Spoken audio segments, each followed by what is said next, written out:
Bonjour à tous. Donc, on va commencer. Je vous remercie d'être si nombreux ce jour dans ce bel endroit, dans un bel environnement de Paris. C'est une Lilloise qui parle, hein.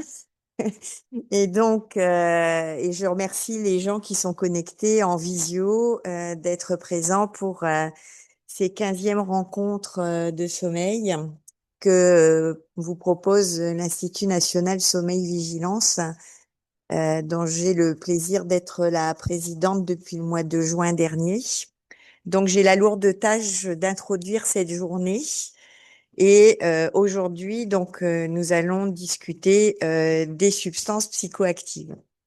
Donc, je remercie les laboratoires Idorsia et Bioprojet qui nous ont permis de mettre en place cette conférence. Et donc, et ce sont des sponsors fidèles de cette journée. Donc, je les remercie vraiment au nom de tout notre bureau.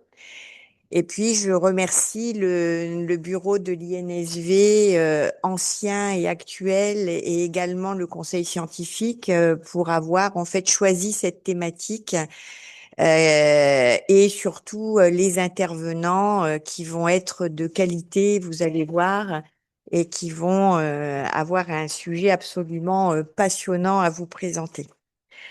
Donc, alors, en ce qui me concerne, ah, pardon, je fais une petite erreur de manipulation.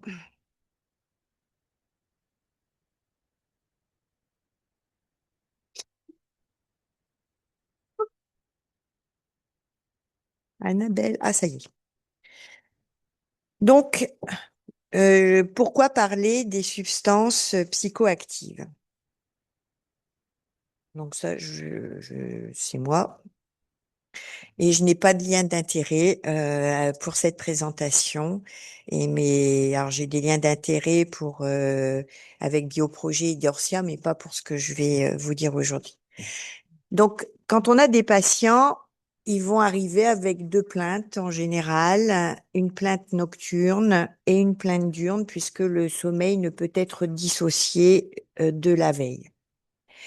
Et ces plaintes de sommeil vont être de type insomnie, c'est ce qu'on attend le plus souvent, insomnie aiguë ou chronique, sommeil non réparateur, ou alors au niveau de la vigilance, des hypersomnolences de type hypersomnie ou somnolence, mais aussi tout un tas de symptômes comme de la fatigue, comme des troubles de l'attention, de concentration, etc.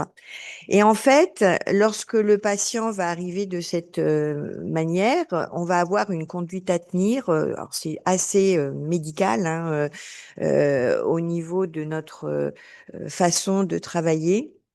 La conduite à tenir est absolument spécifique. La prise en charge est en partie médicale.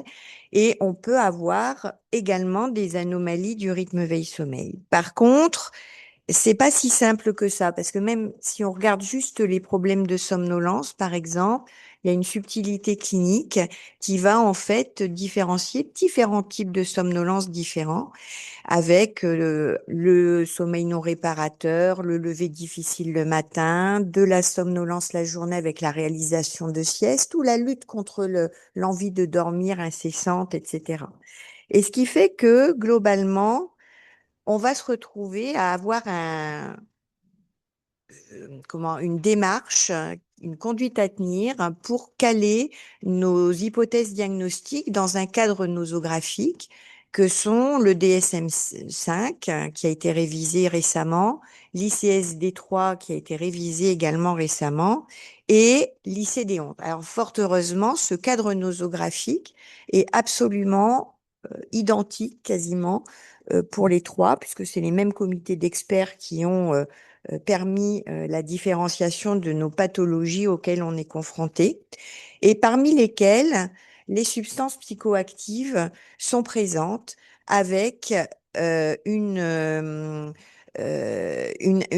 impact sur le sommeil et un lien bidirectionnel avec le sommeil qui est reconnu. Ainsi, on a différentes atteintes du sommeil. Alors, bien entendu, en fonction qu'on est en consommation aiguë, chronique, sevrage, à distance des sevrages. Dans le DSM-5, par exemple, on a tout un panel d'anomalies du sommeil qui sont présentes en cas de consommation de substances psychoactives. Vous avez également le fait d'avoir une atteinte de la microstructure du sommeil. Vous le verrez là pendant tout ce temps de matinée, où en fait, quelle que soit la substance psychoactive référencée, on va avoir des anomalies de l'endormissement, des éveils, des anomalies du sommeil profond, des anomalies du sommeil lent, etc. Et donc, le sommeil est directement impacté. Et le problème des substances psychoactives également dans le sommeil, c'est qu'en fait, on va avoir des désynchronisations en plus des rythmes veille-sommeil. Et on va rentrer dans une véritable spirale de l'addiction entre le sommeil et la substance psychoactive.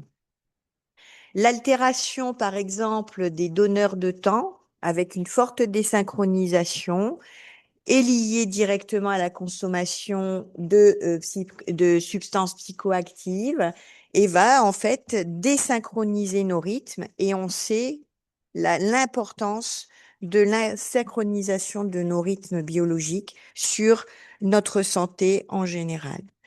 Et ainsi, on va se retrouver avec des problématiques de type privation de sommeil, avec des problèmes de désynchronisation des rythmes qui vont être au moins aggravants, des facteurs aggravants ou voire même à l'origine de troubles de l'humeur, de modification de la régulation des émotions, de l'altération des produits des circuits de la récompense et diminution des contrôles inhibiteurs frontaux et des modifications génétiques et épigénétiques. Ce qui fait que si l'on se place dans un contexte de sommeil et rythme biologique lors de la consommation de substances psychoactives, eh bien, il va y avoir certes la clinique dont je vous ai parlé, la présentation clinique de nos patients, mais il va y avoir aussi des anomalies beaucoup plus euh, caractéristiques de la macrostructure, de la microstructure du sommeil et des rythmes veille-sommeil, euh, presque marqueurs endogènes. Alors, cela a été beaucoup exploré lors du congrès de Strasbourg la semaine dernière, avec un vrai intérêt par rapport à l'addiction, par exemple, à l'alcool et au sommeil. Et si l'on veut reprendre les schémas classiques, le trouble du sommeil et de la vigilance sont à l'origine ou vont être accompagnés de consommation de substances psychoactives. Par contre, on va avoir une consommation aiguë qui va potentiellement devenir chronique lors de sevrage et si le trouble du sommeil persiste, un risque de rechute accru. Et à tous les niveaux de la consommation de la substance psychoactive, vous allez avoir des troubles du sommeil. Ah, et je pense que s'il y a un grand message que vous devez avoir en tête, c'est que lorsqu'on ne prend pas en charge le trouble du sommeil dans les consommations psychoactives, vous allez en fait avoir des plus grands risques de rechute et de consommation chronique de substances psychoactives. Donc, on va répertorier des comportements de sommeil peu adaptés, les privations de sommeil et les troubles du rythme, l'augmentation du temps de sommeil à la journée, des anomalies des systèmes de régulation du sommeil, que ce soit le sommeil, la régulation homéostasique ou le système circadien, et l'apparition de comorbidités psychiatriques, somatiques ou somnologiques, par exemple l'apnée du sommeil. Et il est vrai que l'ensemble de ces symptomatologies, l'ensemble de ces problématiques vont fragmenter le sommeil, vont modifier l'architecture du sommeil et modifier les rythmes avec ces plaintes qui vont en fait entraîner des cercles vicieux. Et si l'on regarde la prise en charge que l'on pourra proposer dans ce cadre, eh bien, il y aura de la somnoéducation, des thérapies cognitivo-comportementales, mais pas que. C'est-à-dire qu'on va aussi avoir recours à tout ce qui est chronothérapie, luminothérapie, parfois la mélatonine et des traitements peut-être plus spécifiques, mais en somnologie, par exemple, des antidépresseurs peuvent être également particulièrement intéressants. Et donc, une des grandes fonctions à avoir en tête, c'est la modification des habitudes de vie. Et il est vrai que modifier des comportements chez l'humain, c'est quelque chose qui est difficile. Alors, je pense qu'en addictologie, ça l'est particulièrement. Et ce qui fait que vous allez en fait avoir à tous les niveaux, puisque le sommeil est un bien commun, un travail à faire, que vous soyez paramédicaux, que vous soyez psychologue, que vous soyez acteurs sociaux ou médecins, en somnoéducation et notamment donc dans la prise en charge de ces substances psychoactives. Il faut aussi remarquer que les substances psychoactives ont une petite particularité, c'est que certaines sont tout à fait autorisées et même recommandées, hein, le petit café du matin par exemple, le petit café qu'on aura à la pause tout à l'heure. Par contre, certaines sont tout à fait autorisées, mais qu'on l'on sait déjà pas très bonnes pour la santé, donc par exemple le tabac ou l'alcool. Et ensuite, vous avez les substances illicites qui sont particulièrement à la mode actuellement, notamment par exemple la cocaïne, hein, qui est très prisée. Et ce qui fait que, eh bien, obligatoirement, en tant que somnologue, on est confronté à ces problématiques. Et donc, quand les troubles addictologiques sont installés, eh bien, on va avoir des troubles addictifs, des risques plus importants de suicide et de comorbidité psychiatrique. Et donc, nous essayons de mettre en place des recommandations. Et donc ça, je remercie Pierre-Alexis Geoffroy à ce sujet parce qu'il travaille énormément sur ces thématiques. Et donc, outre le fait d'éliminer les diagnostics différentiels, sevrage, traiter le trouble addictif, eh bien, il va falloir travailler le sommeil en soi avec l'hygiène de sommeil, les thérapies, considérer bien entendu la comorbidité psychiatrique et les propres troubles du sommeil qui sont liés à la comorbidité psychiatrique et s'aider de traitements médicamenteux potentiels.